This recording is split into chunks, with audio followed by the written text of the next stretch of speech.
오늘의 사건 반장입니다. 배우 유아인이 또다시 구속 위기에 처했습니다. 유아인과 같은 혐의를 받는 지인들도 하나둘씩 드러나고 있습니다. 일본 도쿄의 한 식당에서 물을 마신 한국인 손님이 병원에 입원했습니다. 알고 보니 음식점 직원이 준 물에 세제가 들어있었습니다. 대전에서 극단적인 선택을 한 초등학교 교사의 후임이었던 기간제 교사도 교권 침해를 당했다는 증언이 나왔습니다. 심지어 수업 중 학생들에게 욕설을 듣기도 했다고 주장했습니다. 뾰로롱 안녕하십니까. 오늘 드릴 말씀이 많아서요. 오늘 쓸데없는 얘기 말고 바로 시작을 하도록 하겠습니다. 예.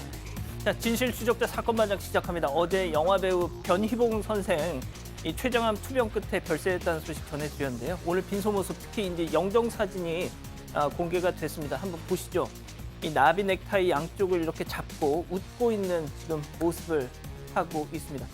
저도 어제 이 변 선생님의 영화, 드라마 이것저것 유튜브에서 찾아보면서 숱한 명장면을 봤지만 오늘 꼭 보여드리고 싶은 게 있어서 준비해봤는데요.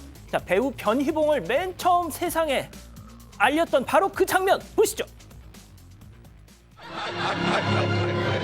감기 몸살 바로 이 손 안에 있어이다.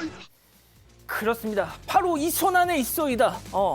그 조선왕조 500년에서 정말 히트를 시켰던 그 유행어 80년대 아마 지금 40대 이후 다 기억을 하실 겁니다. 이 손 안에 있어이다.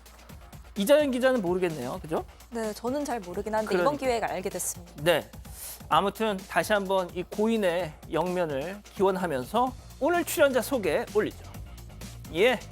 자, 이자연 기자, 백성문 변호사, 승재현 형사법무정책선임연구위원, 양지열 변호사 나오셨습니다. 안녕하세요. 안녕하세요. 예.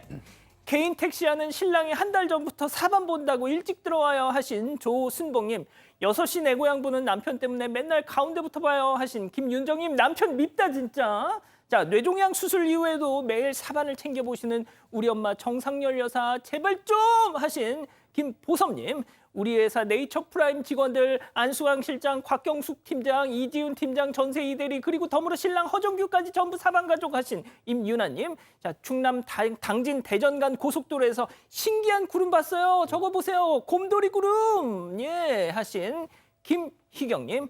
어제 사돈댁 결혼식 갔는데 세상에 축의금 2만 원 내고 5만 원짜리 식권 2장을 받아갔어요. 아주 왜 그러고 살아 하신 미니맘님. 자, 용산의 김순옥님, 공태호님, 박연미님 모두 사랑합니다. 자, 재미는 물론 의리로 함께하는 아세사바 뉴스의 윤빵! 예, 대한민국과 전 세계 동포 가족 여러분의 시선을 모아서 출발합니다.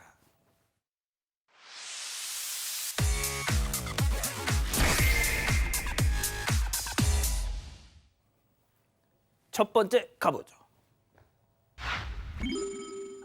또 흉기입니다. 흉기 사러 온 남자입니다. 자, 영상으로 만나보시죠. 자, 늦은 밤 편의점 입장하는 저 남성.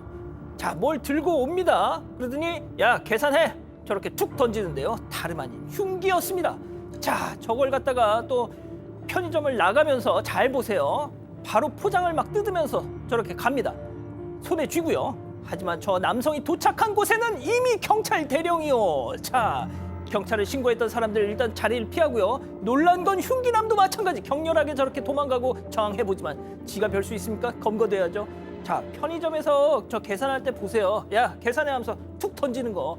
저기서부터 인성이 나오는 겁니다. 예? 진짜 저는 흉기 난동 사건 중에 가장 황당한 사건 중에 하나가 아닌가 싶은데요. 지난 9월 8일 늦은 밤입니다. 서울 성북구에서 일어난 흉기 난동 사건인데요. 저 30대가 이제 지인들하고 모임을 하고 있다가 그냥 술 취해서 바깥에 나왔다가 일면식도 없는 20대 피해자 3명한테 갑자기 이유 없는 시비를 걸었습니다. 그래서 그 피해자들은 좀 어리둥절해서 이 사람 시비를 거니까 경찰에 신고를 했네요. 근데 그걸 모르고 저 남성은 편의점에 들어갑니다. 그리고 그 다음은 저희가 본 장면이에요. 갑자기 흉기를 꺼내서 툭 던지면서 이거 계산해. 그런데 거기서 편의점 나가면서 뜯고 딱 나갔는데 그걸 보고 신고자들이 또 한 번 신고합니다. 흉기를 들고 나왔다고.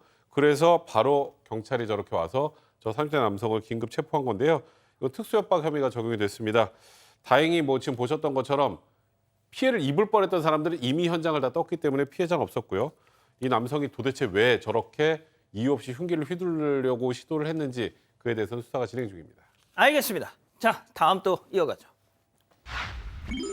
단골 손님이 또 사반 가족께서 직접 제보해 주신 영상 만나보시죠.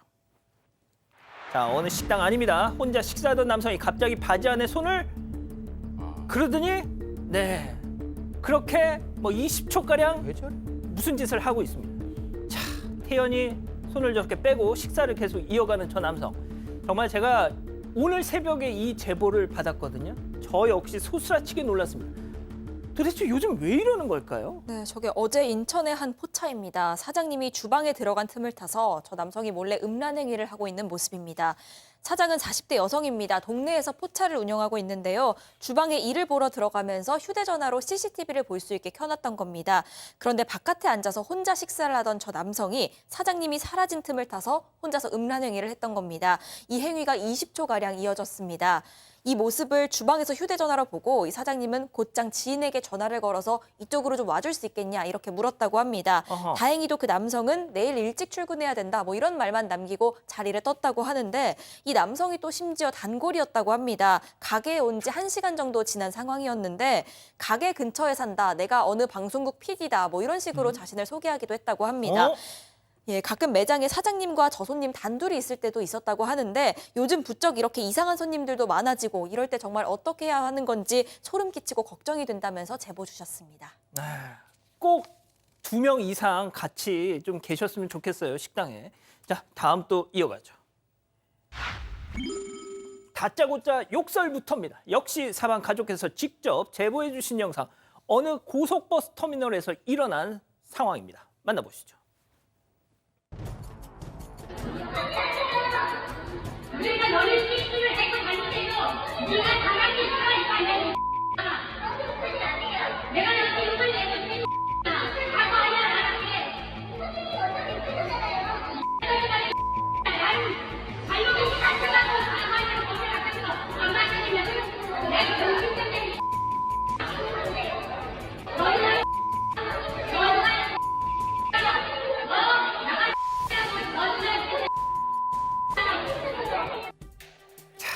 세상에 자기 딸뻘 되는 매표소 직원한테 무언 억하심정이 있어가지고 나가 뭐 어떻게 되라는 둥. 만약에 남자 직원이었다면 저 남자 저렇게 할 수 있었겠어요? 예? 글쎄요, 저는 뭐 저렇게 못하지 않았을까 싶은데 일단 도대체 무슨 잘못을 직원이 저질렀길래 저렇게까지 심한 욕설을 할까 싶으실 것 같은데요. 이런 일이 있었던 겁니다. 저 영상 자체는 강원도 원주 터미널에서 지난 10일 날 찍힌 거고 원주에서 용인으로 가는 버스가 하루에 2번 있답니다. 오전 8시 20분, 오후 8시 20분. 시간이 같잖아요. 근데 저 남성이 며칠 전에 와서 사실 표를 예매를 했대요. 예매를 하면서 8시 20분이라고 얘기를 했는데 시간을 오후인지 오전인지 구별을 확실하게 얘기를 안 해서 아마 직원분이 오전표를 줬던 모양입니다. 근데 이 남성이 원했던 건 오후였으니까 이게 좀 뒤바뀌었던 모양이에요. 그게 사단이 돼서 거기서 욕설하고 폭언을 했다라는 건데 근데 문제는 되게 표 이렇게 끊어보신 분은 아시겠지만 주면서 19일 뭐 화요일 오후 6시 30분입니다. 사건 반장 이런 식으로 주잖아요. 예. 그렇게 하도록 고지가 돼 있답니다. 아하. 그래서 아마도 직원분도 그렇게 알려줬을 거고 그 남성도 표 받으면 되게 우리 보잖아요, 한 번은. 그죠? 근데 어쨌든 당일날 시간을 놓쳐서 버스를 잘 못 탔을지 모르겠는데 지금 보신 건요. 사실은 처음이 아니라 며칠 지나서 또 찾아온 거예요. 또 찾아와서 저렇게 욕설과 폭언을 퍼부은 건데 옆에 뭐 경찰분도 있었는데 사실 뭐 이렇게 뭐 직접적으로 폭력을 쓴 건 아니라서 어떻게 할 수가 없어서 고소하라고 직원한테 알려줬는데 저 직원 입장에서는 저렇게 얼굴 내놓고 항상 저 자리에 있는데 고소를 또 못하지 않습니까? 예. 안타까워서 사건 반장 가족분이 영상을 제보를 하신 겁니다. 예, 그렇습니다. 제보를 해주신 분은 저걸 촬영하고 계신 그러니까 매표소 직원과는 관계가 없는 분이었어요. 제가 조금만 보충 설명을 드릴게요. 그 잘못된 티켓팅을 해가지고 결국 보통 우리들 그렇다고 해도 버스 기사한테 얘기하면 그냥 타게 해주지 않습니까? 저 사람도 그냥 탔어요. 잘 갔다 왔어요. 그러면 잘 갔다 왔으면 조용히 집에 갈 것이지. 저 짓을 한 겁니다, 저게. 예? 이게 가당키나 한 일입니까? 예? 아이고 진짜 제가 진짜 방송만 아니면 진짜 알겠습니다. 자, 다음 이어갈게요. 아유 진짜. 낚싯배에 올라탄 식인 상어입니다. 야, 역시 사반 가족께서 직접 제보해 주신 영상 만나보시죠. 자, 경북 포항의 앞바다입니다. 팽팽한 낚싯줄, 잔뜩 핀 낚싯대, 으라차차차차차차, 이건 왕건이야. 자, 그런데 순간 저 멀리 돌고래 아닙니다. 바로 상어였습니다. 바다 위로 뿅 하고 저렇게 튀어오르는. 아야야야. 자, 바로 그때. 이거 뭐야? 이거 뭐야? 배 위로 상어가. 왜 이렇게 커? 이거 도망가야 되는 거 아닙니까? 팔팔. 바로. 와, 진짜. 자, 평화로운 포항 앞바다에 저렇게 큰 상어. 이거 식인 상어 맞습니까? 네, 길이 3m에 몸무게 200kg 정도 되는 청상아리가 잡혔는데요. 사실 바다에서 낚시해 보신 분들 다 아시겠지만 지금 삼치 낚시를 하는 과정에서 지금 낚싯바늘에 저렇게 청상아리가 이제 잡혔는데요. 저렇게 3번, 4번 퉁 떠더니 결국은 그 배 위에 지금 떨어졌습니다. 주위에 있는 사람들 얼마나 놀랐겠습니까? 그래서 갑판 위로 떨어지면서 발부둥 치는 과정에서 어선의 시설 일부가 파손되기도 했는데요. 낚시꾼들의 이야기를 들어보면 지난 8월부터 포항 앞바다에 이렇게 청상아리가 많이 나온다고 합니다. 낚시하시는 분들 좀 주의 기울였으면 좋겠다는 말씀드리겠습니다. 진짜. 얼마나 놀라셨을까요, 진짜. 예. 가까이서 보면 진짜 커요, 3m. 직접 보신 적 예, 있습니까? 저 가끔 가다 이제 바다 낚시하면 바다 낚시했을 때 보통 우리가 한 50cm, 60cm가 나오도 진짜 사람이 이렇게 당겨내는 게 이렇게 중간에 이렇게 딱 잡고 뒤에 있는 사람이 받쳐서 당겨나는 건데 지금 저 늘어가는 거 보이시죠? 저렇게 되면 진짜 지금 다리 받치고 저렇게 보는 건데 분명히 3m면 진짜 눈앞에 왔을 때는 거의 괴물이 아마 떨어지는 거예요. 그래서 실제로 저 배가 일부 좀 파손되기도 했다는 예. 거예요. 워낙 저렇게 힘이 좋아가지고. 좋습니다. 자, 다음 이어가죠. 만취 차주가 퍽퍽퍽입니다. 자, 고속도로 한가운데에서 벌어진 위험천만한 상황 만나보시죠. 자, 불박차는 레카차입니다. 사고 났다는 소식이 지금 도착했어요. 자, 5차선에 정차해 있는 저 사고차. 그런데 레카차 차주가 다가가자 서로 뭔가를 지금 얘기를 하는데 잠시 후에 견인 안 해! 너 저리 가! 하면서 신랑의 몸싸움까지 벌어집니다. 자, 저 사고 차주 트렁크에서 지금 뭔가를 꺼내려고 하는데 아빠 제발 참아 하면서 말리는 가족들. 야, 지금 야, 너 아저씨 거기 가면 어떡해? 위험해. 어디가? 차서 고속도로 어디가 지금 차들 다니는데 아이고 다시 돌아왔어요. 자, 그런데 갑자기 또 레카 차주한테 가더니 또 뭔가 막 시비가 붙을 것 같은 불길한 예감. 자, 경찰이 왔어요. 지금 때렸다. 경찰 아직 안 왔어요. 빨리 언제 와 그럼? 자, 경찰이 올 텐데요. 왔습니다. 야, 저 사고 차주가 막 저항을 하니까 경찰이 지금 제압을 해서 수갑을 채우려고 하는데 자, 결국 수갑을 채우고 긴급 체포를 합니다. 자, 백 변호사님. 네. 저기 고속도로 한복판에 세상에 차길로 나가면 누구 인생을 또 망치려고? 저거는 저 정도로 끝나긴 그나마 다행이에요. 지난 8월에 이제 천안 경부고속도로에서 이제 사고 그 안내를 받고 이제 지금 견인 차량이 저렇게 온 겁니다. 보시면 앞에 사고 났다고 트렁크도 열려 있고요. 그 뒤에 사고 차량 뒤에 가족 차량도 있었고 뭐 많이 파손된 상태로 좀 저렇게 5차로에 있었다는 건데 이제 견인 차주는 2차 사고를 방지하기 위해서 뭐 경광도 켜고 내려서 상황을 파악하려고 그러는데 갑자기 딸이 옵니다. 저희가 신고해서 견인 안 할 거니까 가라 이렇게 하면서 소리를 질렀다는 거예요. 그러니까 견인 차주 입장에서는 저는 아직 말도 안 꺼냈고 견인 안 하셔도 된다. 근데 저 2차 사고 방지 차원에서 온 것이다 했더니 갑자기 지금 보시는 저 만취 사고 차주가 욕설을 하면서 트렁크에서 골프채를 꺼냅니다. 예. 차주가 흥분해가지고 막 뭐 저렇게 난동을 피우니까 딸하고 아내가 이제 말리는 상황이 됐고 그때 사고 차주가 견인 차주의 앞면을 때려서 견인 차주가 4차로 도로 넘어서 기절을 했었어요. 근데 견인 차주 지인인 다른 견인 차주가 그 당시에 뭐 이제 5차로 끌어내는데 그때 그 뒤에 바로 대형차가 지나가서 사망할 수 있는 그런 상황이었습니다. 그리고 좀 계속 그 이후도 저렇게 난동을 피우다가 이제 결국 경찰까지 왔는데 경찰에게도 좀 전에 보셨던 것처럼 폭행하고 아내가 말하니까 또 아내 목을 조르고 결국 사고 차주는 긴급 체포됐습니다. 양 변호사님 따끔하게 한 말씀 좀 해주세요. 저분은 저기서 좀 가볍게 끝나면 안 돼요. 저분 살아난 걸 굉장히 감사하게 여기고 어떻게 강력하게 처벌을 하더라도 감사히 받아들여야 될 겁니다. 저 상황, 저 영상 보시면 아마 크게 후회라도 좀 했으면 좋겠는데 옆에 저 뭐 음주운전에 지금 폭행에 저건 공무집행 방해도 될 가능성이 뭐 하는 짓이야 저게? 한 번에 몇 개의 범죄를 저지른 거예요. 예. 근데 그나마도 저 상황에서 끝난 게 억울한 진짜 피해자 아닌 피해자를 만드실 뻔한 겁니다. 그러니까요. 알겠습니다. 자, 마지막 사연으로 가보죠. 상상만 해도 지끈지끈. 자, 오늘 사연도 우리 사방 가족께서 가족 여러분들 집단 지성의 판단을 받아보고 싶으시다면서 보내주셨어요. 네, 일단 제보자는 남편 그리고 세 아이와 함께 미국에 살고 있습니다. 최근에 남편 제안으로요. 추석 명절에 정말 오랜만에 한국 여행을 오게 된 겁니다. 그런데 남편이 세워놓은 여행 계획을 보니까 도착 다음 날 이틀은 남편 남동생 집에서 자고 그 이후 명절은 쭉 시가에서 자다가 미국으로 돌아가는 그런 일정이었던 겁니다. 사실 결혼 19년 차지만요. 이 한국 가본 건 이번이 겨우 5번째입니다. 명절 내내 거의 남이나 다름없는 시가 일가 친척 무려 19명이랑 부대끼다 돌아와야 하다 보니까 이게 사연자 입장에서는 전혀 여행으로 느껴지지가 않는다는 겁니다. 애들만 데리고 혼자 가볼래? 이렇게 물어봐도 내가 호랩이냐 절대 싫다 이렇게 나오고 그러면 나도 30년 지기 친구도 만나고 친척도 만나게 이틀만 혼자 서울 다녀올게 했더니 너만 생각한다 이기적이다 이런 반응이 돌아왔다고 합니다. 어허. 그런데 정작 남편 본인은 고향 친구들이랑 연휴 기간 술 약속까지 이미 잡아둔 상태입니다.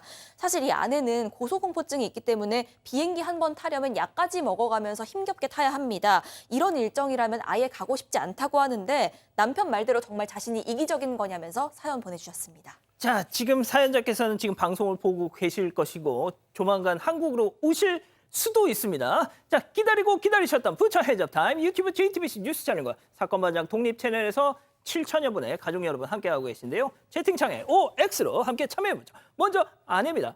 여보, 백성문 씨, 당신 아주 날 말려 죽일 작정이니? 시댁 식구들 19명? 여보, 그중에 태반이 다 처음 보는 사람들이야. 나 그리고 인생의 3분의 1을 미국에서 보냈어. 간만에 한국 나와서 내 친구들 자연히 좀 보겠다는데 그게 안 되니? 너도 네 친구 보잖아. 양지열 보잖아. 이기적인 인간아. 바로 너, 백성문 너. 동그라미. 아니에요. 이거 들어보셔야 됩니다. 다음 남편입니다. 와, 진짜 여보세요. 김선영 씨. 나 10년 넘게 장인 장모님 모시고 미국 땅, 이억 말린 미국 땅에서 살았어. 간만에 한국 가서 시월드 좀 구경하라. 그게 그렇게 짜증나니? 그거 가기 싫다고 나랑 애들만 다녀오라고? 야, 진짜 지나가는 사람한테 붙잡고 물어봐. 내가 어딜 봐서 이기적이야, X. 바꾸실 수 있습니다. 바꾸세요. 좋습니다. 자, 양 변호사님. 제가 미국이나 어디 해외 교민분들 가끔 만날 때 이런 경우들이 있어요. 그분들이 외국에서 몇 년을 사셨던지 간에 그분들이 떠나기 전에 한국의 문화를 고스란히 간직하고 계신 분들이 계세요. 상당히 많은 분들이 실제로 그렇더라고요. 저 남편분 20년 정도가 지나서 대한민국은요. 이제 굉장히 많이 바뀌었고요. 그렇게 요구를 하시면 아내에게 19명의 그 시댁 식구들이 있는 시월드에 가서 몇 년 만에 나온 데서 그곳에서만 머물러라고 지금 2023년에 대한민국에서 요구하면 이혼당하실 수 있습니다. 한국 바뀌었어요. 예. 승현님, 하지만 이 남편분은 자기 장인 장모님 모시고 사셨습니다. 그 미국에서 계속 장인 장모님 모시고 살았던 그 부분 정말 마음 따뜻하게 저는 생각합니다. 다만 요번 그 추석이 저희가 뭐 대한민국에서는 지금 한 6일 정도 이제 연휴면 그중에 중간중간에 아내가 필요한 내용들 잠시 친구 만나고 오는 것 그거 허용 안 해준다는 게 저는 이해가 안 된다는 거예요. 전체를 그냥 통째로 빼서 아내는 아내, 남편은 남편 이게 아니잖아요. 시월드에서 19명 만나는데 저녁 시간이나 잠시 점심시간에 정말 친구, 정말 보고 싶은 친구 잠시 만난다는 것 그거 저 허용해줘야 된다. 그거는 선택의 문제가 아니라 당위의 문제라고 생각합니다. 그렇군요. 자, 백 변호사님. 이거는 뭐 평가를 할 만한 문제도 아닌 것 같은데 제가 그런가요? 보기에는. 그러니까 뭐 처가 생활을 하다가 와서 이제 자기 부모님들 오고 친척들도 보고 싶을 수 있죠. 근데 여기서 이제 아내가 안 가. 나 거긴 절대 못 자고 난 따로 호텔에 살래. 이게 아니잖아요. 거기에 있으면서 그래도 30년 지기 친구 이번에 부모님이 또 위독하시다는데 지금 안 보면 또 언제 볼지 몰라요. 여기 있어요. 그런 내용이 있어요. 그러면 그 정도도 허용을 못 해주고 내가 또 거기서 장인어른 장모님 이제 돌아가셨다는데 장인어른하고 계속 이렇게 사니까 너도 당해봐라 복수하는 거 심정밖에 더 되겠습니까? 이거는 뭐 저희가 OX를 평가할 문제도 아닌 것 같아요. 근데 직접 이 사연을 받아봤던 제 입장에서는 친정 부모님, 그러니까 장인 장모를 모시고 살았던 그 사위의 심정을 생각해보니 저는 약간 좀 중립으로 이렇게 가던데. 자, 이 기자, 우리 가족 여러분들의 생각은요? 네, 여러 말씀 주셨는데요. 일단 김도디안님, 이기적인 건 남편 본인인데 왜 아내한테 그러죠? 하셨고요. 아하. 서둘남님, 남편 너무하네요. 오랜만에 왔으면 한국 변한 모습도 보고 그러셔야죠. 하셨습니다. 하지만 케블라비크님, 미국에서 20여 년 장인 장모 모시고 살았던 거면 얘기가 또 다르죠. 그럼 할 말 없죠. 이런 의견도 주셨습니다. 그렇군요. 알겠습니다. 자, 사건 반장 제보 메일과 카카오톡 사반 제보 채널에서 우리 가족 여러분들의 많은 말씀 기다리고 있습니다. 자, 최근 정수기 필터 이 설치 기사 때문에 마음고생하셨다는 이지윤 여사님 보고 계시죠? 아, 요즘 안 그래도 세상이 너무 흉흉해가지고 누군가가 이제 집에 오는 게 적잖게 신경이 쓰이셨다는데 세상에 이 남자 정수기 필터 설치 기사 너무 말이 많다는 겁니다. 언제까지 이 집에 사실 거예요? 딸은 몇 살이에요? 여기 몇 평이에요? 등등. 대꾸를 안 했더니 뭐라고요? 계속 꼬치꼬치 심지어 툭툭 터치까지 하더라는 거지. 예, 참다 한번 화를 팍 내셨다는데 이런 내가 이상한 거냐 이렇게 물어오셨습니다. 아니요, 하나도 이상하지 않으십니다. 예. 콘드로이친 이젠 검증이 필요하겠죠. 어떤 콘드로이친인지, 충분히 콘드로이친을 담았는지. 기능성은? 그건 기본 아닌가? 관절이 기억할 만하네. 이름값이란 이런 것. 관절엔 콘드로이친 1200. 쏙 들어가게 하는 기술. 하루틴 리포좀 제형 기술로 비타민의 흡수율을 높이다. 하루틴 리포좀 멀티비타민.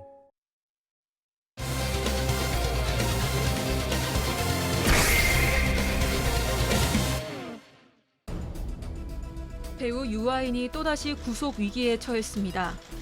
유아인과 같은 혐의를 받는 지인들도 하나둘씩 드러나고 있습니다. 유아인의 혐의를 짚어봅니다. 자, 넉 달 만에 영장 재청구.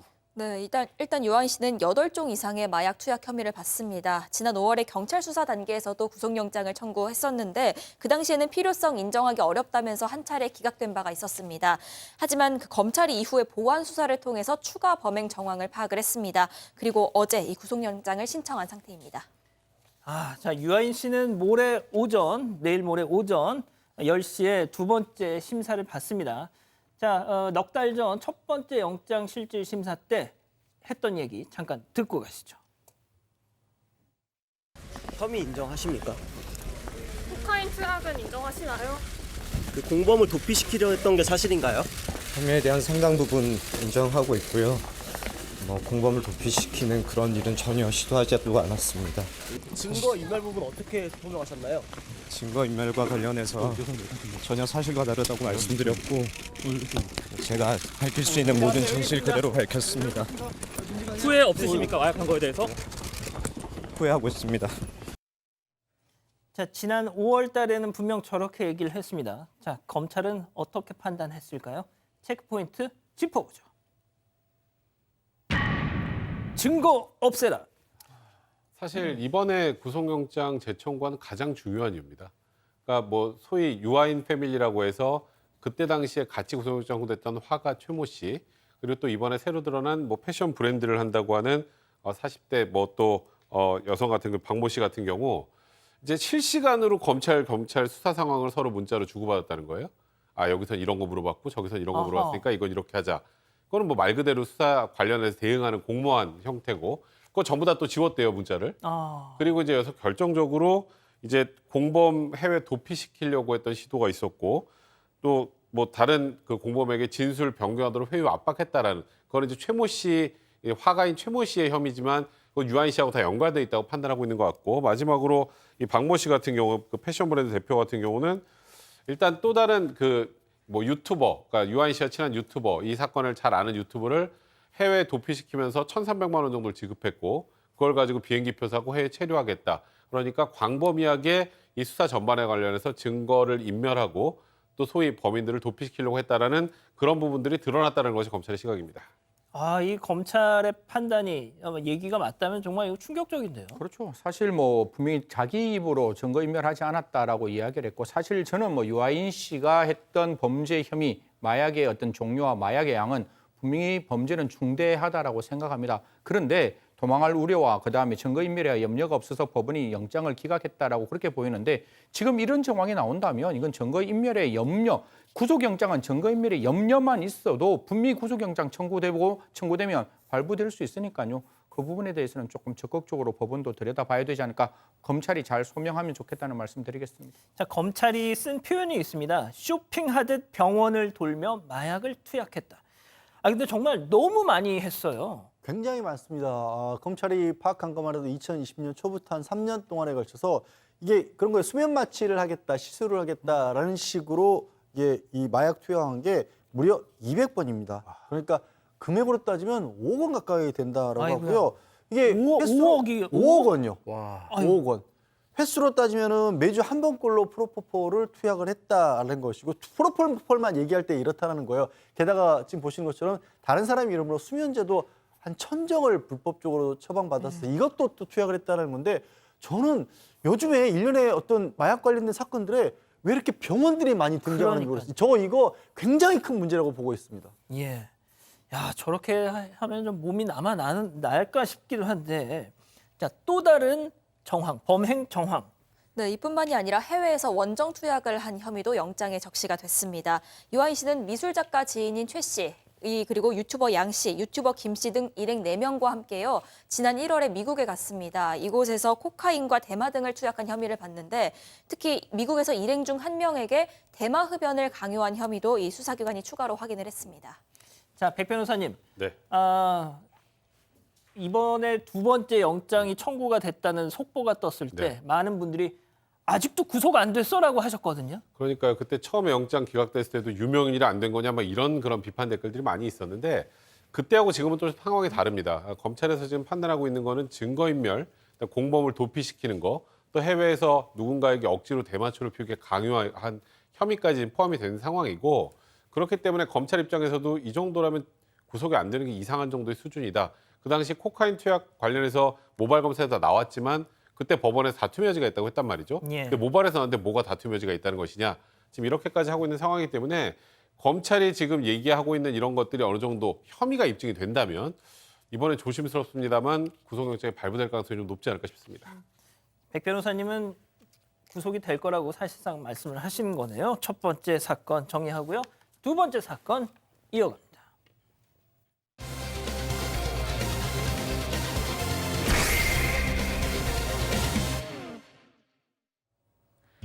지난달 31일 일본에서 거주하는 한국인 부부가 오랜만에 기분도 낼 겸 도쿄의 한 고급 식당에 갔습니다.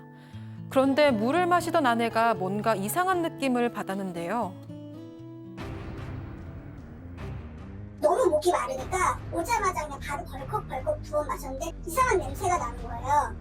갑자기 여기가 아파지기 시작한 거예요. 따끔따끔이 시작하게 되었어요. 아내가 고통에 몸부림치는 가운데 종업원들은 물컵을 빼앗아 가려고 했습니다. 남편은 수상함을 느끼고 바로 식당 주방으로 들어가는데요. 그리고 그곳에서 깜짝 놀랄 무언가를 발견했습니다. 과연 남편이 본 이것의 정체는 무엇이었을까요? 자, 실은 이 사건 저희 사건반장으로 맨 처음 제보가 왔던 사건이었습니다. 그런데 이게 일본에서 벌어진 일이다 보니까 이걸 어떻게 저희가 가서 취재를 하지 않는 한 어떻게 구현을 해야 될지 몰라서 좀 고민이었던 사건이었는데 자, 소개를 해 주시죠. 네, 일단 한국인 부부고요. 일본에 20년째 거주를 하고 있습니다. 지난달 31일 도쿄의 한 백화점 안에 있는 고급 식당에 방문을 합니다. 그리고 아내가 도착하자마자 그 물컵에 있는 물을 마셨는데 두 번째 모금에서부터 굉장히 역한 냄새를 맡습니다. 그래서 아내가 직원을 불러서 물맛이 좀 이상하다고 얘기를 하니까 직원이 아무 말도 없이 그 물컵을 가지고 갔습니다. 그런데 그 순간 이 아내가 목에서 굉장히 극심한 통증을 느꼈고요. 바로 직원을 따라서 주방으로 들어갑니다. 때마침 싱크대에 물을 버리려고 하고 있어서 그 물컵을 낚아채서 도로 가지고 왔습니다. 그리고 바로 경찰에 전화를 걸었는데 이 목의 통증이 타들어가는 정도였고 말도 잘 나오지 않아서 남편이 대신 신고 전화를 해야 할 정도였다고 합니다. 자, 긴자에 본점이 있고 지금 이 사건이 벌어진 식당은 긴자 미스코시에 있는 그 지점입니다. 덴푸라 튀김 요리 하는 그런 식당인데 고급 식당이라는 거죠. 방금 그 물의 정체는 무엇이었을까요? 체크포인트 짚어보죠. 표백제 테러입니다. 네, 사실 지금 먹었던 물이 그냥 일반 식수가 아니라 표백제를 넣었던 물이라고 나오는데 혹시 시청자 여러분 그 지금 이 사건이 나오고 난 다음에 그 주전자와 표백제가 들어있는 그 모습이 완전히 확연히 달라요. 다름에도 불구하고 지금 컵에는 표백제가 지금 나오고 있는데 표백제가 지금 들어있는 지금 물이 지금 이렇게 나와서 사실은 완전히 다른 물이라서 이게 의도성이 없다라고 볼 수 있는 여지가 있어요. 분명히 의도성에 한번 판단이 있어야 되는데 저걸 혼동할 수가 있나요? 그러니까요. 그런데 그런 부분에 대해서 이제 그 컵을 아까 버리려고 했다 그랬잖아요. 그래서 컵을 딱 낚아채 가지고 그걸 갖고 있고 경찰이 딱 왔는데 아니나 다를까 이 직원들 표백제를 넣은 물이다라고 순순히 자백했다라고 합니다. 자, 하지만 우린 실수였다. 하지만 식당 측의 이해 못할 행동은 계속 이어집니다. 그러니까 아까 뭐 표백제가 들어있는 물이었다라고 실토했다는데 그 실토는 했지만 그게 실수였다는 거거든요, 결론적으로. 근데 여기서부터 좀 이해가 안 됩니다. 아까 표백제를 마시면 목의 통증이 10엔이잖아요. 예. 그러니까 이제 구토가 막 구역질에 올라왔던 상황이었어요. 근데 그 상황에서 식당 직원이 이런 말 했다고 합니다. 여기서 이러시면 안 됩니다. 화장실로 가시죠. 아니 지금 구토하는 사람 붙잡고 지금 저런 얘기를 뭐 했다고요? 물론 뭐 식당 안에서 누가 갑자기 그걸 뭐 이렇게 구역질을 하거나 구토를 하게 되면 좀 비위생적으로 보일 수 있으니까 그러지만 지금은 아니 근데 그게 자기들 때문에 저렇게 그렇게 된 해서 거잖아요. 표백제를 마신 상황 아니었겠습니까? 그러니까 이건 좀 뭐 이 사실을 알고 지금 직원이 그랬는지는 저희가 정확하게 알 수 없지만 이건 좀 이해가 되지 않고 또 두 번째는 목의 통증을 호소하고 있는 그 안에 그 상황에서 한 남자 직원이 오더니 아내한테 그 물컵을 이렇게 뺏어가려고 했다는 거예요. 어허. 그러니까 남편이 안 된다 이렇게 막아쓰고 그래서 이 남자 직원하고 신랑이 그때 컵을 안 빼앗기고 지켰다는 거예요. 이걸 가져갔다면 어떻게 됐을까요? 증거인멸. 맞아요. 그렇게 될 수 있는 상황이었던 거죠. 자, 일단 그 컵을 지켜냈습니다. 양 변호사님. 그 컵 아까 이제 표백제라고 얘기를 하셨는데요. 그냥 우리 흔히 쓰는 락스예요. 락스가 들어있었던 겁니다. 근데 락스라는 게 어디다 쓰죠? 이 바닥이나 더러운데 오물 같은 거 닦아는 데 쓰지 않습니까? 굉장히 독해요. 냄새만 맡아도 사실은 락스 청소하는 데 가면 맞아요. 독하잖아요. 저 아내분 병원에 갔더니 그 안에 든 성분 때문에 사실 이게 염증이나 천공 그러니까 식도에 구멍이 뚫릴지도 모르는 상황이었던 아이고야. 거예요. 그래서 3일 내지 5일 정도 입원을 해야 됐다라고 하고요. 거기서 끝나지 않았어 얼마나 놀라셨겠습니까? 정신적 고통이 심각해서 지금 잠도 제대로 못 주무시고 있는 그런 상황이라고 합니다. 자, 일단 도대체 왜라는 질문을 안 할 수가 없잖아요. 그러니까 일단은 식당 관계자는 이렇게 얘기합니다. 실수였다. 아까 말씀하셨던 것처럼 주전자 모양이 다르잖아요. 물컵하고. 근데 저 약간 이렇게 들어가 있는 게 그러니까 아까 그 덴뿌라 아까 튀김 요리집이니까 소스를 담아놓는 주전자인데 저게 이제 소스가 좀 진하니까 보통 나중에 이제 퇴근하기 전이나 뭐 시작할 때 세척할 안에 때. 세척을 하고 표백제를 넣어놓고 이제 소스 대신에 세척하게 해서 해놓는 경우가 있는데 그러니까 이걸 종업원이 물병하고 착각해서 이렇게 내준 것 같다. 그 좀 확 이해가 되지는 않습니다. 또 주전자 모양 자체가 워낙 다르기 때문에. 근데 뭐 일단 이 식당은 이 사건이 있고 다음 날에도 영업을 하다가 결국 지역 보건소로부터 나흘간 영업 정지 처분을 받았다고 합니다. 예. 자, 9월 5일부터 영업 정지가 됐대요. 일본 보건부에서 현장 조사를 했고 도쿄 치키시 경찰서에서 직원들을 전부 조사하고 있다. 이런 지금 소식까지 전해졌는데 자, 일단 실수였다, 착각했다 이렇게 얘기를 하고 있지만 피해자분의 생각은 달랐습니다. 들어보시죠. 그 여자가 일부러 그런 건 아니라 얘기를 하는데 어떻게 이거를 틀리게 물을 가지고 올 수 있을까. 처음부터 저를 안내할 때부터 뭔가 조금 이상했어요. 그런 감이라는 게 있잖아요, 사람들이. 뭐라고 해야 되지? 여기가 고급 레스토랑이에요. 근데 의자를 다 빼주거든요. 근데 저는 안 빼주더라고요. 뭔가 내가 외국인이고 하니까 약간 이걸 어떻게 표현을 해야 될지 모르겠습니다. 자, 양 변호사님, 제가 이 제보 메일을 맨 처음 열어봤거든요. 당장 그 와사비 테러 뭐 이런 거 생각나니까 당장 저도 이제 답 메일을 보냈죠. 선생님, 이거 혹시 혐한인가요? 근데 당시에는 이분도 확신을 못 하셨습니다. 확신을 쉽게 하기는 어려웠을 것 같아요. 이분도 또 20년째 일본에 살고 계신 분이라고 합니다. 그런데 이게 느낌이 이상했다는 게 의자를 안 빼준 게 뭐 그렇게 이상해라고 하실 수가 없는 게 잠깐 나왔지만 저희가 굉장히 유명한 뭐 백화점 안에는 고급 식당이랍니다. 우리 흔히 말하는 런치 코스 있죠. 좀 저렴하게 파는 거. 그게 10만 원 하는 곳이래요. 아이고야. 그런 곳인데 이상하게 피해자분들만 의자를 빼보지 않았다라는 거고요. 그래서 그리고 아까도 이게 저런 고급 식당에서 손님에게 주는 물하고 표백제가 들어있는 병하고를 혼돈한다는 게 있기 어려운 일이잖아요. 그럼요. 그래서 혐한이라는 거는 확실치가 않지만 어느 정도 고의성은 있었던 게 아니냐라고 생각할 수밖에 없는 그런 상황입니다. 지금 나온 것이 이제 미스코시 네. 백화점인데 저기 안에 있는 긴자점 안에 있는 그 가게입니다. 제가 뭐 상호는 공개하지 않겠습니다만, 자, 승 의원님. 네. 일단 20년 가까이 일본에서 사셨으니까 일단 뭐 일본어를 좀 어눌해서 막 무슨 뭐 반말로 말을 한다든지 뭐 이런 식의 업신여긴 그런 차원은 아니었을 것 같아요. 예, 당연히 뭐 거의 네이티브 수준으로 아마 일본어를 하셨을 것 같아요.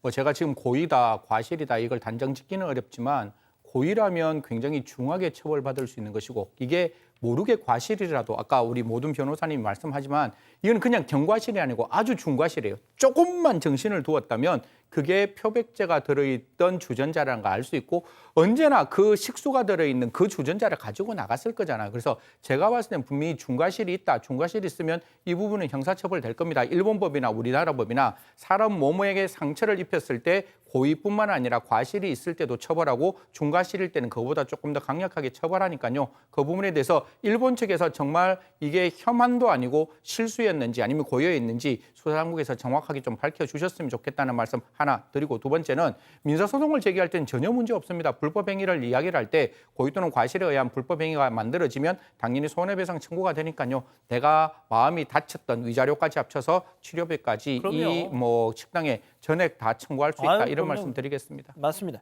뭐 요미우리 신문에서도 이걸 취재를 했다고 저는 들었는데 좋습니다. 뭐 우리 가족 여러분 채팅창에서 지금 어느 그 가게인지 지금 다 알고 말씀을 하시네요. 예. 자, 그런데 또 다른 어떻게 보면 정반대? 어떻게 보면 또 유사한 그런 일이 또 벌어졌습니다. 대한민국에서 말이죠. 체크포인트 짚어보죠. 친한파 울린 혐 일파입니다. 네, 한국에서 활동 중인 한 일본 출신 유튜버가 있습니다. 길거리에서 만난 중년 남성으로부터 폭언을 듣는 일이 있었는데요. 어제 올린 영상을 보면 길거리를 걷다가 우연히 한 중년 남성을 만나게 됩니다. 이 남성이 먼저 다가와서 뭐 어디서 왔냐 이렇게 말을 겁니다. 그러면서 본인은 북한 사람이라고 소개를 합니다. 그런데 문제는 여기서부터였습니다. 자칭 탈북인이라는 이 남성, 갑자기 일본인 유튜버에게 난 일본 사람들 다 죽이고 싶다, 다 씹어먹고 싶다라면서 폭언을 가했던 겁니다. 일본인 유튜버가 난 한국 좋아해서 여기 온 거다, 너무 말이 심하시다 이렇게 반박을 했는데 결국 어찌할 수가 없으니까 눈물을 터뜨렸고요. 상대 남성에게 오히려 본인이 사과를 하기도 했습니다. 자, 지금 보시는 저 유이뿅이라는 분이죠. 초등학교 5학년 때 엄마와 함께 드라마 겨울연가를 보고 한국과 사랑에 빠져서 지금 정말 저렇게 유튜버로서 한국에서 지금 활동을 하시는 분입니다. 그 상황 직접 만나보시죠. 내가 지금 나이가 55이야. 일본이 제일 싫어하거든. 싫어하셔도 돼요. 우리는 상관없어요. 한국 좋아하니까. 일본 사람들 쪽라 그래. 쪽 일본 사람들 보고. 그래요. 그렇게 말해요. 그러면. 쪽 개라잖아. 저희 할아버지가 돌아가셨다고 일본 놈 개 때문에 그냥 내가 손자로서 한이 맺힌 거야. 진짜 일본 사람으로서 죄송합니다. 언니 일본을 가. 한국 땅 있으면 가서 한국 사람 제일 싫어해. 알았어요. 한국 땅 있잖아. 독들이 한국 땅이야. 언니 가! 일본 땅에. 두 번째 한국 땅 오지 마서. 모욕죄죠. 내가 뭐 이건 뭐 빼도 박도 못하게 모욕죄죠. 근데 모욕죄가 되는지 안 되는지 모욕죄 같은 경우 또 친고죄라 저 유튜버가 고소를 해야 되겠습니다만 다른 거 다 떠나서 제가 다 창피하네요. 그러니까요. 자, 승 의원님. 네. 왜 저러고 살까요? 이제 아니 만약에 말이죠. 제가 저 지금 유이병 저분 옆에 남성분도 계셨는데 그분도 일본 분이세요. 그 사람한테 한 마디도 못해요. 그러니까요. 지금 저 상황이 어떻게 되는가 하면 지금 저 이제 그 일본 여성에게 말하면 일본 여성이 실수하고 잘못했다, 우리라고 괜찮다라고 말하면 그게 계속 말이 증가되잖아요. 어떻게 보면 저 여성에게 끝까지 자기가 갖고 있는 울분을 이야기하려고 하는 거지. 제가 봤을 때 정말로 저 사람이 그 일본에 대한 혐한이 있었다, 일본에 대한 그런 어떤 나쁜 감정이 있었다는 그런 느낌이 아니라 오히려 자기의 감정을 한 약한 사람에게 좀 이렇게 퍼붓는 듯한 모습이라서 있어서도 안 되고 다시금 이런 일이 발생을 한다면 저는 개인적으로 정말 대한민국의 국위에 문제가 있다. 뭐 정말 대한민국인으로서 저도 말도 안 나오는데 워낙 좀 답답해서 좀 이렇게 정말 사과의 말씀드린다는 말씀드리겠습니다. 독립운동은 저렇게 하지 마세요. 진짜 뭐 하시는 겁니까? 창피하게. 두 번째 사건 정리하고요. 다음 사건 이어갑니다.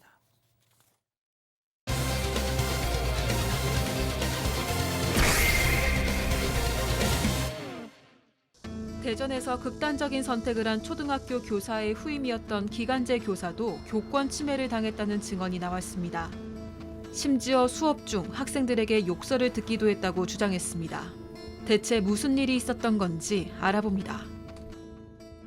자, 극단적인 선택을 한 대전 교사분 2019년에 그 문제의 그 학급 정말 버티다 못해서 계속 민원을 받아서 그 학급을 떠난 이후에 그 공백 기간에 잠깐 기간제 교사가 그 잠깐의 공백을 메웠는데 그 기간제 교사가 이런 학급은 처음이다 하면서 손들고 나갔다는 바로 그 기간제 교사님의 지금 얘기가 전해졌어요. 네, 일단 숨진 교사는 2019년 11월 말에 병가를 내게 됩니다. 이 12월이 학기 말이다 보니까요. 기간제 교사 구하는 게 쉽지 않았다고 합니다. 그래서 며칠간은 동료 교사들이 이렇게 한 명, 두 명씩 이렇게 번갈아 가면서 담임을 맡다가 결국 아름아름 교사를 구했습니다.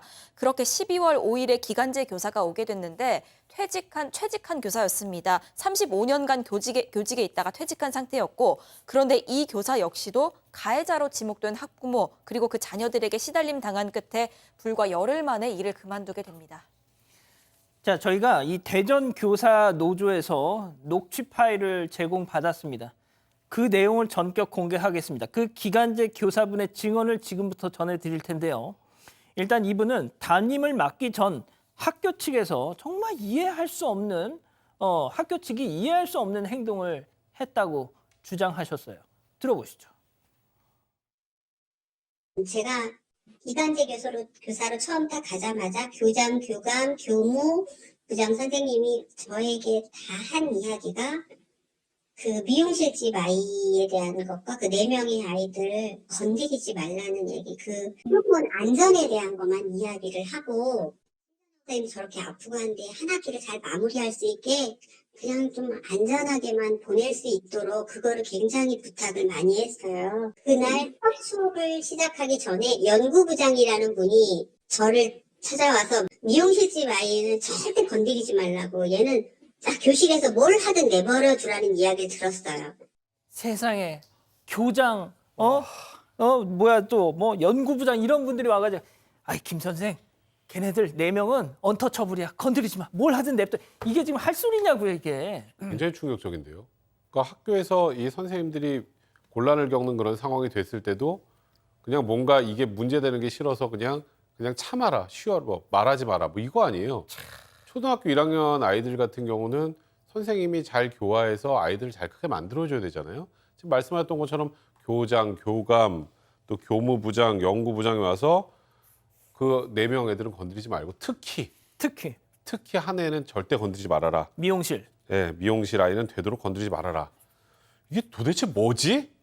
라고 생각할 수밖에 없다고 합니다. 도대체 그 1학년, 문제의 그 1학년 몇 반 분위기가 어땠는지에 대해서도 그 기간제 교사분의 얘기 직접 이어서 들어보시죠.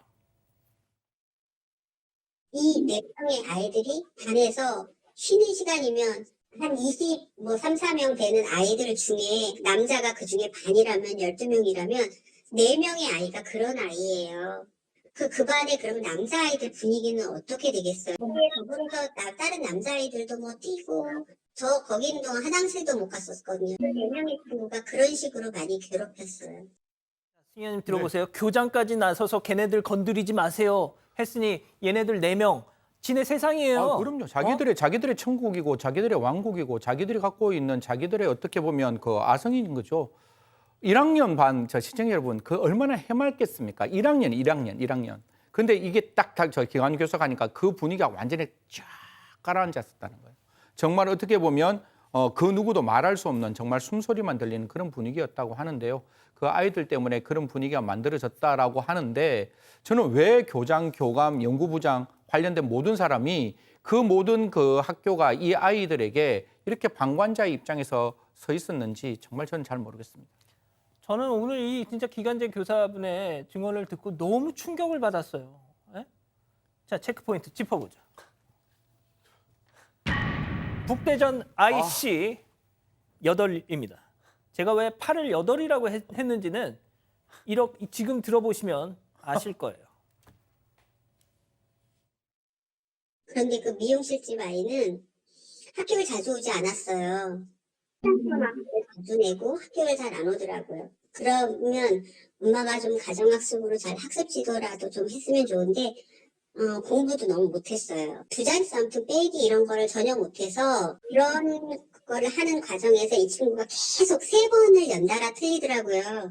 근데도 참고선 계속 친절하게 설명을 해줘서 다시 한번 해와라 라고 하면서 애 얼굴을 딱 보니까 3번째 나왔을 때인데 그 아이는 제가 가르치는 문제는 쳐다도 보지 않고 내가 이렇게 딱 눈을 드니까 저하고 눈을 딱 마주쳤을 때 뭐라고 웅얼웅얼 하더라고요. 걔가 뭐라 그러냐면 북대전 IC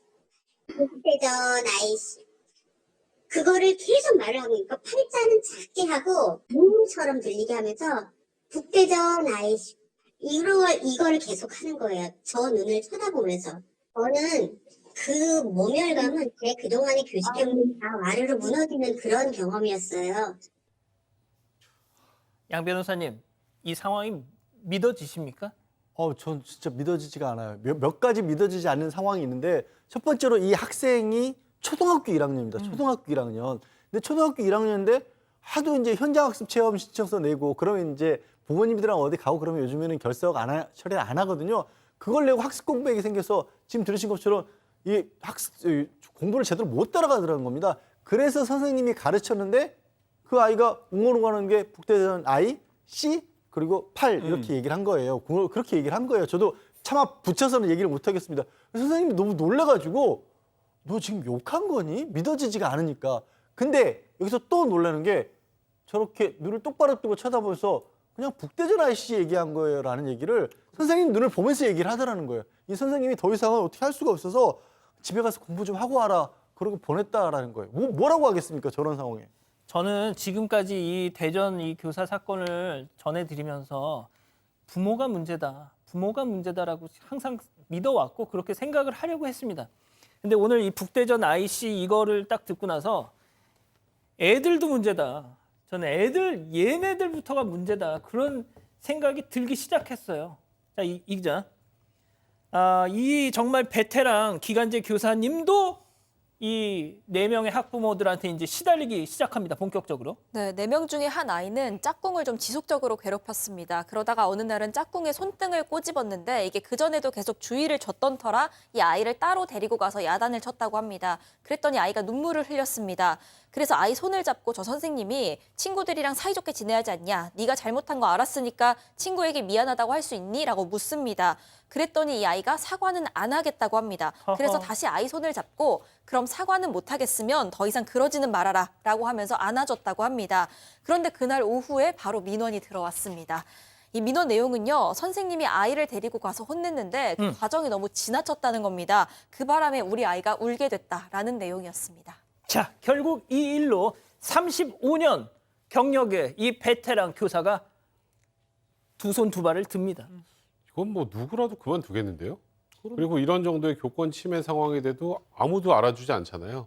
아까 교장, 뭐 교감, 교무부장도 아이고 거기서는 걔네들 상대하지 말아라는 얘기를 했다고 하고. 그러니까 뭐 이런 교권 침해를 당하고 정당한 지도를 해도 민원이 들어오는데 민원을 아무도 막아오지 못하는 상황이 되니까 내가 이제 더 이상 이거 근무할 수가 없겠구나라는 판단이 들어서 당연하죠. 10일 만에 그만뒀다고 하고요. 근데 이제 문제는 담임이 또 그만뒀잖아요. 그럼 어떻게 해요? 결국 또 다른 기간제 교사를 구하지 못하니까 나머지 선생님들이 돌아가면서 담임을 했고, 근데 문제는 왜 담임을 안 두고 돌아가면서 하냐고 또 민원이 들어왔다고 합니다. 그래서 어떤 일이 있었는지 아세요? 결국 교무부장이 담임 맡았었다고 합니다.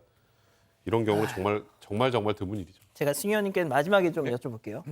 자, 이 기간제 교사분의 증언 얘기는 여기까지 하고요. 어제 저희 사건반장에 또 제보가 하나 들어왔습니다. 일단 제보 내용 들어보시죠. 본인은 뭐가 이렇게 억울한지 이렇게 미장원 앞에 이제 쓰레기도 투척돼 있고 막 그런 상태에서 그 주변에 떨어져 있는 그 담배꽁초 그거 이제 나무젓가락 같은 걸로 주워서 페트병에다 이렇게 빈 페트병에다 담아서 이제 경찰한테 주는 거예요. 범인을 꼭 찾아가려고 지난주 목요일인가 관리사무소 가가지고 가게 유리창에다가 계란 던진 사람 범인 찾겠다고, 그래서 형사 고소하겠다고, CCTV 내놓으라고. 우리 가게에 누가 계란 던졌어, 누가 포스트잇 던졌어, 저것들 내가 다 고소할 거야. CCTV 빨리 보여줘. 이거란 얘기죠 지금? 그렇습니다. 사실 좀 전에 보신 게 이제 지금 문제가 있는 걸로 지목이 된 그 학부모가 운영하는 매장이라고 합니다. 근데 이제 저는 이거 자체가 꼭 좋다고 보지는 않습니다만 어쨌든 많은 분들이 찾아가서 뭐 쪽지도 붙이기도 하지만 쓰레기 같은 걸 버리시는 분들도 있었다고 합니다. 그리고 달걀도 누군가가 던졌대요. 근데 그게 뭐 좀 잘했다는 건 아니지만 이 원장이 그걸 경찰에 신고한 것 같다라는 거예요. 이 제보하신 분이 같은 건물에서 이제 다른 매장을 운영하신 분인데 경찰이 와서 조사를 하고 있었고, 그리고 아까 달걀 던졌다고 했죠. 예. 그거 누가 던졌는지 찾아야 되니까 관리사무소 가서 CCTV를 확인하겠다고 하고 있다는 겁니다. 이 제보하신 분이 보기에는 전혀 반성하는 기색은 보이지 않고 오히려 억울해만 하고 있다라고 그렇게 지금 일단 그분이 보시기에 그렇다는 겁니다. 예. 자, 승현님. 돌아가셨어요, 사람이. 선생님이 돌아가셨는데 세상에 그 와중에 CCTV 찾아내가지고 고소하겠다고 저러는 게 일단 이게 정서랑 우리 정서상 이게 맞는 겁니까, 이게? 두 가지만 말씀드리겠습니다. 국가가 잘해야 됩니다. 국가가 잘하지 않으면 이렇게 사적 보복이 일어나고 사적 보복을 하는 그 사람들을 저 잘못한 사람이 다시 고소하는 정말 말도 안 되는 엉망진창인 세상이 만들어지니까요. 정말 교권 바로 세우시고 문제 있는 학생과 학부형에 대한 엄중하고 적절한 판단이 좀 있어야 된다라고 생각됩니다. 마지막으로 제발 학교 학생들에 대해서 학생들만 편들지 말고 교사와 함께 연대해주는 학교가 만들어지길 꼭 부탁드리겠습니다. 만약에 억울하다 생각하시면은 저희한테 연락 좀 주세요. 저희도 그 네 분의 학부모분들의 입장, 육성 이 얘기 듣고 싶습니다. 언제든지 열려 있습니다. 자, 이렇게 정리하고요. 사건연구소 이어갑니다.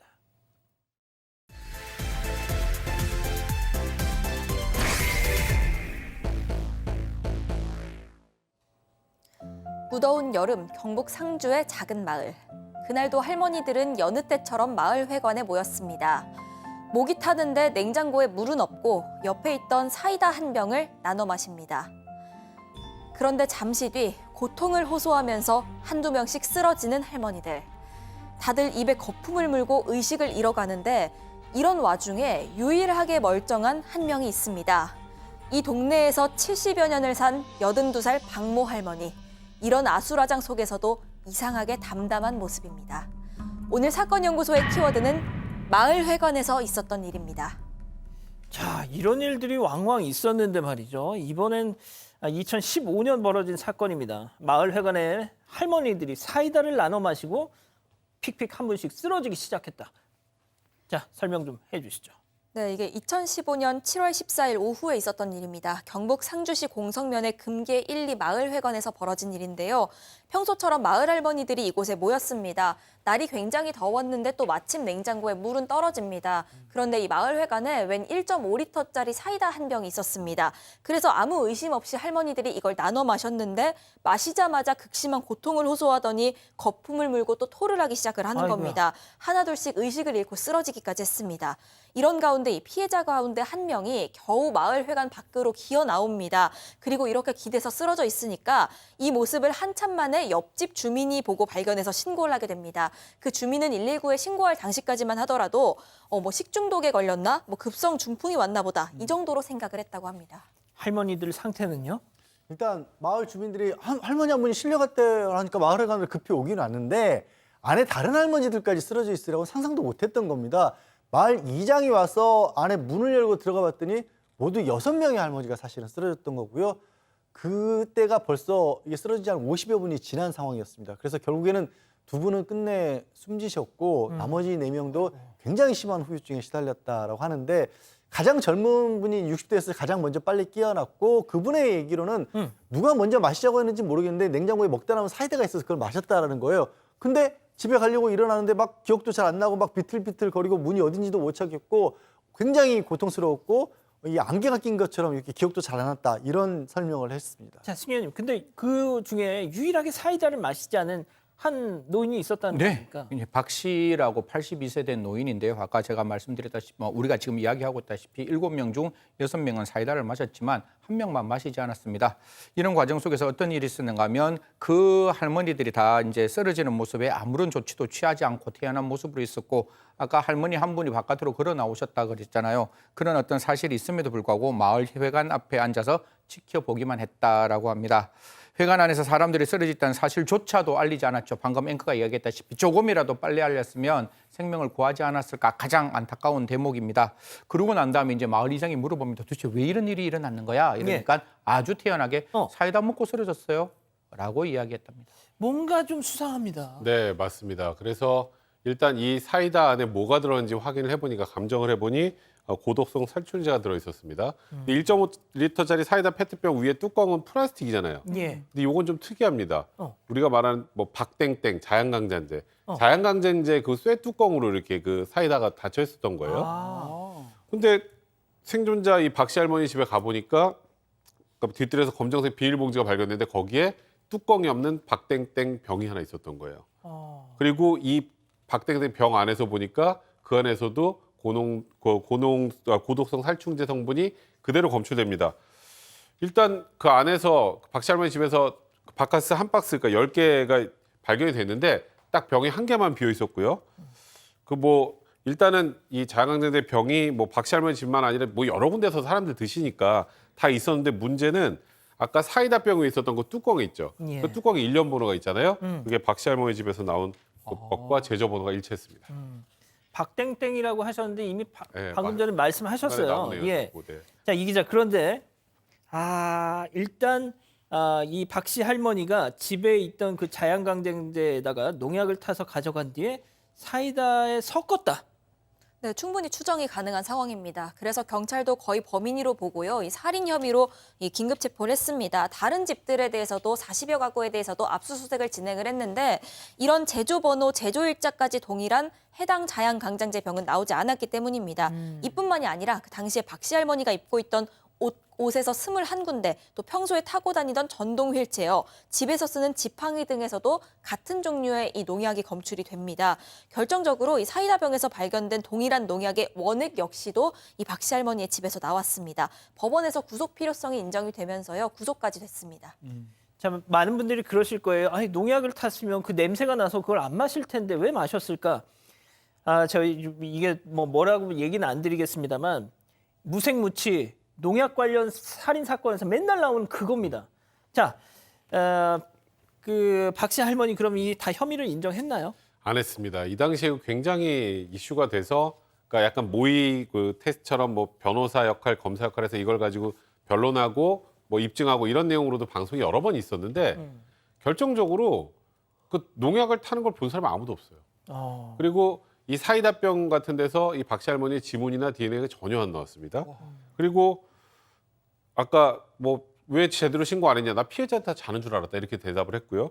그리고 결정적으로 이제 옷에서 농약 성분이 나왔잖아요. 그거 뭐냐? 아니 그 사람이 누워서 구토하길래 닦아줘서 묻은 거지. 그럼 그 뒤에 아까 지팡이, 전동일체 그건 그때 묻은 게 같이 묻은 거지. 내가 잘 모른다. 그리고 내가 만약에 진짜 살해하려고 그랬으면 내가 그 빈병을 내가 우리 집 뒷바닥에 그냥 뒀겠느냐. 난 절대 하지 않았다. 이렇게 끝까지 부인했습니다.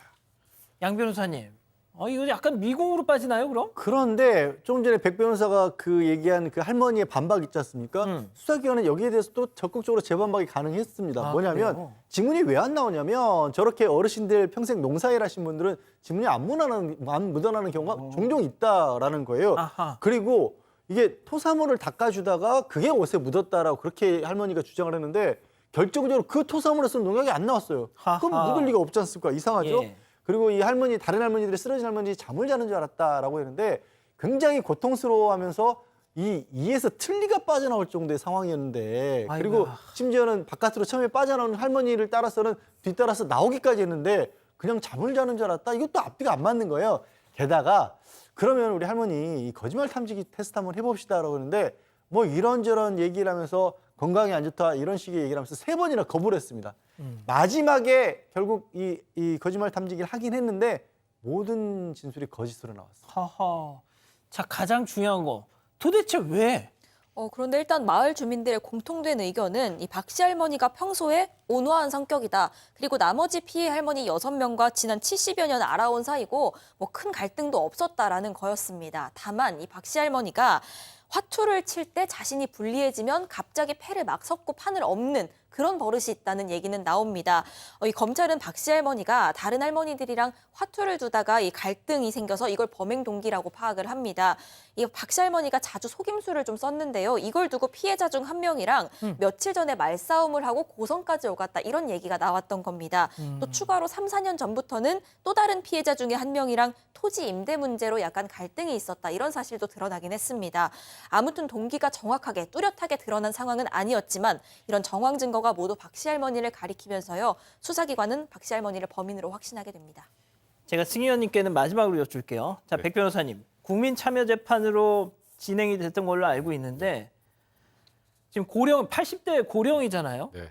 어떤 처분을 받았습니까? 그러니까 국민참여재판을 신청을 했죠. 이거는 법원의 판단, 판사들의 판단보다는 국민들의 판단을 받겠다는 취지였던 것 같은데 그 최장 기간입니다. 원래 국민참여재판은 길게 못해요. 그러니까 소위 말하는 증거의 오용 가능성이나 배심원들의 오용 가능성 때문에 되도록 하루에 끝이 나는데 최장기 국민참여재판이었습니다. 이건 배심원 만장일치로 유죄 판결이 나왔고요. 무기징역을 구형할 것을 이제 권고를 했고 결국 무기징역은 재판부가 그걸 받아내서 무기징역을 선고했습니다. 그리고 대법원까지 결과는 변하지 않았습니다. 자, 승 의원님 저거 보십시오. 네. 허리를 피질 못하는 80대 노인이 세상에 저런 끔찍한 대량 살인을 저질렀습니다. 사실 나와 있는 동기가 굉장히 약하잖아요. 시청자 여러분 입장에서도 뭐 저런 어떤 화토의 감정 갖고 이렇게 심각한 범행을 저지를 수 있어 이런 생각을 하시는데 오래 만나고 같이 있는데 혼자만 왕따가 당하면 그 경우에 있어서 가장 할 수 있는 게 자기의 어떤 그 범행을 숨기면서 남을 치명상을 입힐 수 있는 독극물로 사망을 하게 이르게 하는 경우가 굉장히 많은데요. 지금 같은 경우도 그런 경우가 아니었나라고 조심스럽게 말씀드리겠습니다. 대법원에서 유죄 판결이 나왔기 때문에 할머니가 이 범죄를 저질렀다는 것은 법원에서는 확인되었다 이렇게 말씀드리겠습니다. 예. 그 화투로 인한 갈등이었는데 저 조금만 더 추가 설명드리면 10원짜리 화투였답니다. 10원짜리 화투로 인해서 그 생긴 그런 갈등, 앙금. 자, 오늘 사건 연구소 이렇게 정리하고요. 글로벌 픽 이어갑니다.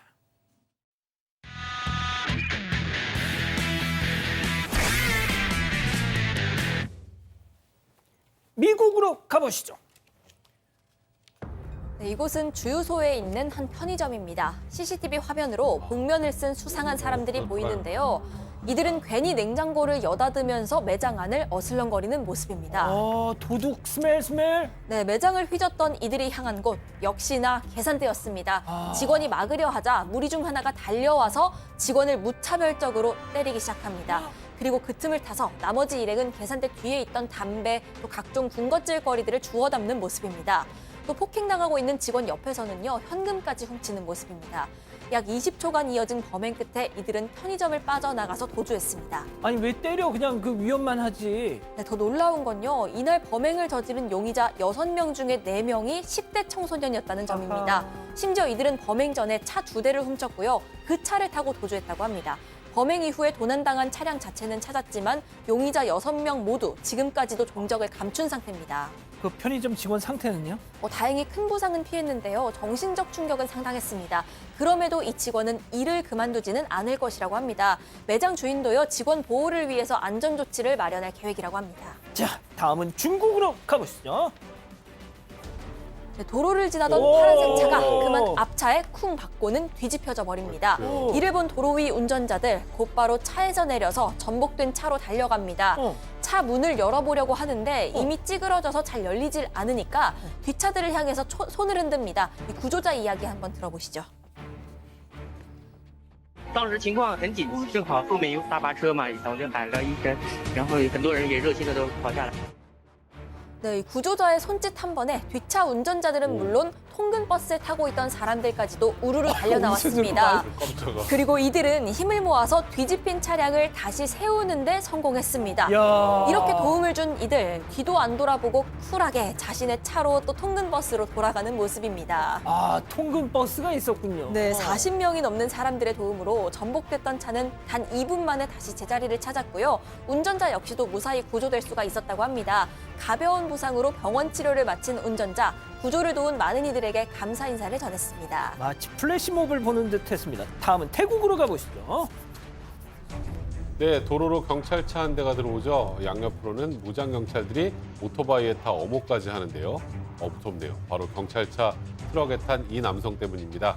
범죄자인 이 남성을 체포해서 연행하고 있는 겁니다. 어허. 근데 이 남성 오토바이가 경찰차 앞으로 이동하자 슬쩍 눈치를 보더니 벌떡 어디가? 일어납니다. 너 어디가? 네, 그리고 뛰어내리려 하는데 다리 삐끗. 아이고. 네, 그만 바닥에 그대로 꼬꾸라지고 맙니다. 아이고, 야, 자, 예, 아, 네, 센터. 남성은 탈출 시도와 동시에 바로 다시 체포가 되어버렸습니다.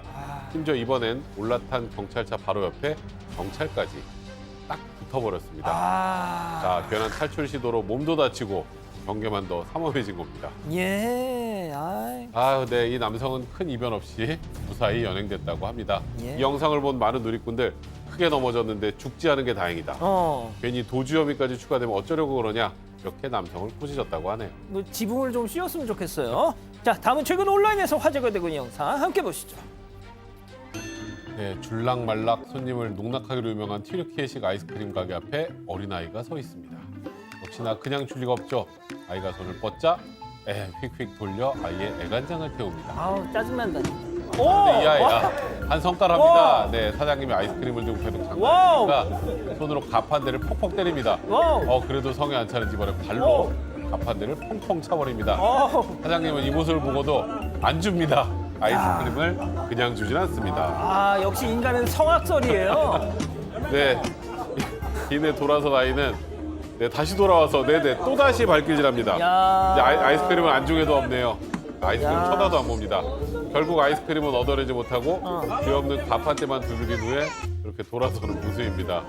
그래도 좋겠죠?